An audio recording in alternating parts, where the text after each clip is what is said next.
The blood of the new and everlasting covenant, it will be shed for you. இறைவனை தேடும் இதயங்களுக்கு வணக்கம். இயேசுவினுடைய குரல் கற்பனையாக அல்ல, ஒரு அடையாளமாக அல்ல, ஒரு வீடியோ ரெக்கார்டாக பதிவாயிருக்குது. இந்த திருப்பலியின் போது கேட்ட குரல் உண்மையிலே இயேசுவினுடைய குரலா? இதை பற்றி நம்மளுடைய கத்தோலிக்க திருச்சபை என்ன சொல்லுது? இதை போன்ற கத்தோலிக்கம் சம்பந்தப்பட்ட பல கேள்விகளுக்கு உங்களுக்கு 8 நிமிடத்துல பதில் தெரியணும் அப்படின்னா, இதுவரைக்கும் நம்மளுடைய சேனலை சப்ஸ்கிரைப் பண்ணாம இருக்கீங்க அப்படின்னா மறக்காம சப்ஸ்கிரைப் பண்ணிக்கங்க. அந்த பெல் பட்டனை அழுத்திக்கங்க. அப்பதான் நம்ம ஒவ்வொரு வாரம் சனிக்கிழமை போடக்கூடிய காணொளி உங்களை வந்து சேரும். ஒளியை தேடி தமிழின் இதயத்தில் ஒளிரும் இறை சாட்சி. This is my body, which will be given up for you. This is the cup of my blood, the blood of the new and everlasting covenant, it will be shed for you.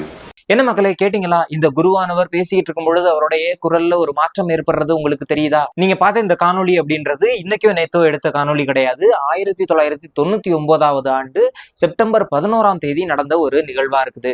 இது New York அப்படின்ற ஒரு சிட்டியில நடக்குது. Father Gerard மிக்னெத்தி அப்படின்னு சொல்லக்கூடியவர் தான் இந்த திருப்பலியை நிறைவேற்றக்கூடியவராக இருக்கிறாரு. நீங்களே பாத்தீங்க, இதோ என் உடல் அல்லது இதோ என் ரத்தம் அப்படின்னு சொல்லும் பொழுது அவருடைய குரல் மொத்தமாக மாறுது அப்படின்றத நம்ம பார்த்தோம். மேலும் பலர் இந்த காணொலியை பார்த்துட்டு சொல்லக்கூடிய கருத்து என்னன்னா, இது இயேசுவினுடைய உண்மையான பிரசன்னத்தினுடைய அடையாளமாக இருக்குது. மேலும் இயேசு தன்னை ஆச்சரியமான முறையில பிறருக்கு வெளிப்படுத்தக்கூடியதாக இருக்குது. மேலும் பலர் இது உண்மையிலேயே நற்கருணை புதுமையா, இது என்னது அப்படின்னு தெரிஞ்சுக்கிறதுக்கு ஆர்வமா இருக்கிறாங்க. இந்த காணொலியில கேட்டது உண்மையிலேயே இயேசுவினுடைய குரலா இல்லையா அப்படின்றத நம்ம தெரிஞ்சுக்கிறதுக்கு முன்னாடி நம்மளுடைய விவிலியம் நமக்கு என்ன சொல்லுது அப்படின்னு நம்ம பார்த்தோம் அப்படின்னா, யோவான் 6வது அதிகாரம் 55வது வசனத்துல இயேசு கிறிஸ்து நமக்கு தெளிவாக சொல்றாரு, என்னுடைய உடல் உங்களுக்கு உண்மையான உணவாக இருக்குது, என்னுடைய இரத்தம் உங்களுக்கு உண்மையான பானமாக இருக்குது அப்படின்றத நமக்கு தெளிவுபடுத்துறாங்க. மேலும் நம்ம பார்த்தோம் அப்படின்னா மத்தேயு 26வது அதிகாரம் 26வது வசனத்திலிருந்து 28வது வசனம் நம்ம தெளிவா பார்த்தோம் அப்படின்னா, அதாவது இயேசு கிறிஸ்துவனுடைய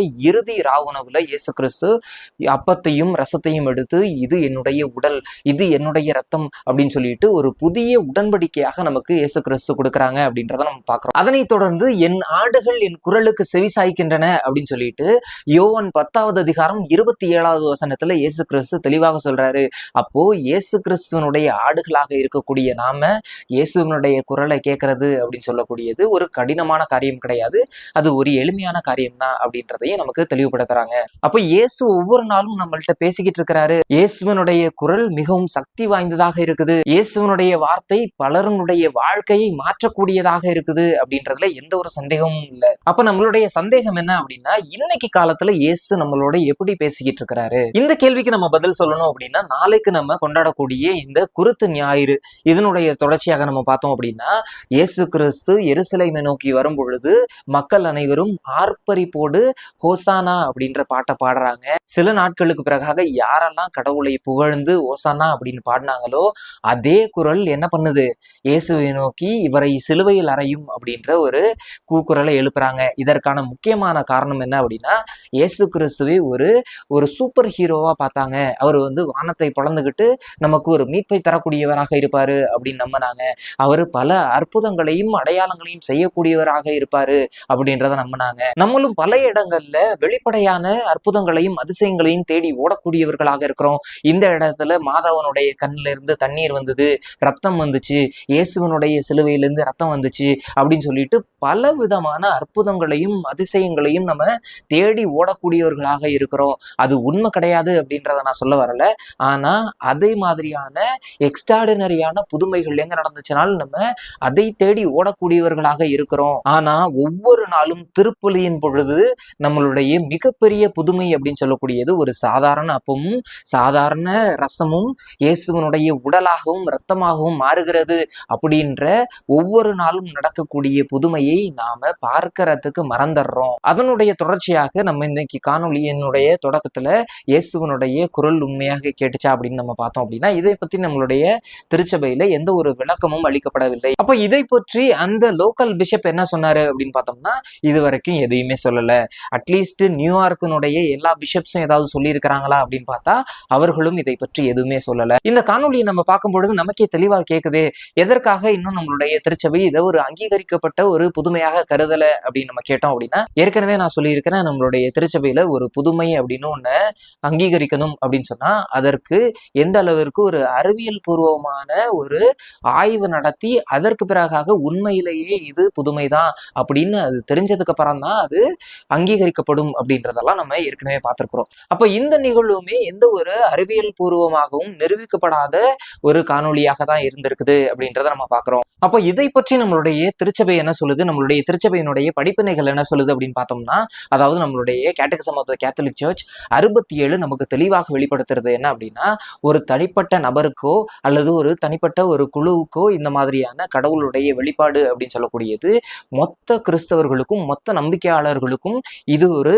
முக்கியமான நம்பிக்கை அப்படின்னு சொல்ல முடியாது அப்படின்றத நமக்கு தெளிவுபடுத்துறாங்க.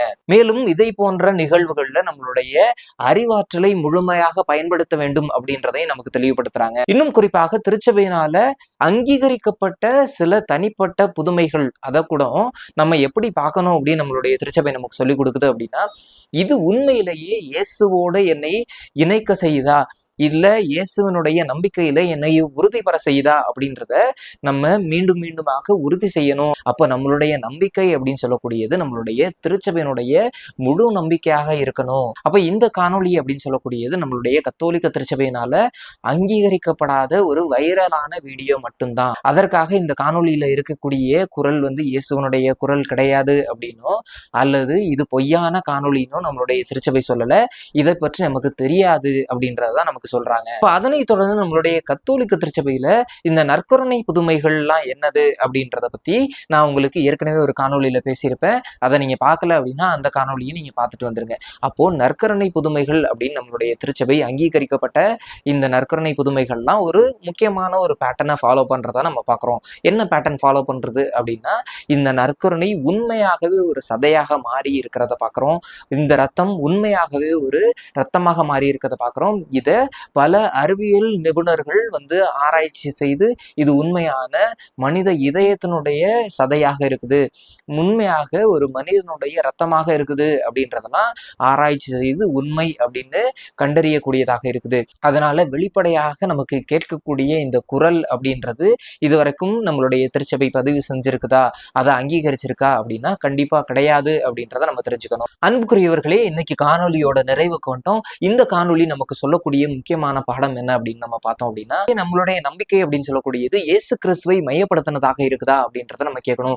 ஒருவேளை நம்மளுடைய நம்பிக்கை இயேசு கிறிஸ்துவை மையப்படுத்தினதாக இருக்குது அப்படின்னா இயேசு கிறிஸ்துவனுடைய குரலை நம்ம கேட்கக்கூடியவர்களாக இருப்போம். திருப்பலியின் வழியாக இயேசு கிறிஸ்துவனுடைய குரலை கேட்கக்கூடியவர்களாக இருப்போம். அடுத்ததாக நம்மளுடைய திருச்சபையினுடைய படிப்பினைகளை கேட்கிறதன் வழியாக இயேசு கிறிஸ்துவனுடைய குரலை கேட்கக்கூடியவர்களாக நம்ம இருப்போம் அப்படின்றத உங்களுக்கு சொல்லிட்டு, இந்த காணொலி உங்களுக்கு உண்மையிலே பயனுள்ளதாக இருக்கு அப்படின்னு தெரிஞ்சிச்சு அப்படின்னா, இது பிறருக்கும் பயன்படும் அப்படின்னு நினைச்சீங்க அப்படின்னா மறக்காம ஷேர் பண்ணுங்க. உங்களுடைய கருத்துக்களை மறக்காம பதிவிடுங்க. மீண்டும் உங்களை அடுத்த வாரம் ஒரு நல்ல காணொலியில் சந்திக்கிறேன். அதுவரை உங்களிடமிருந்து விடைபெறுவது உங்கள் சகோதரர் வளன்.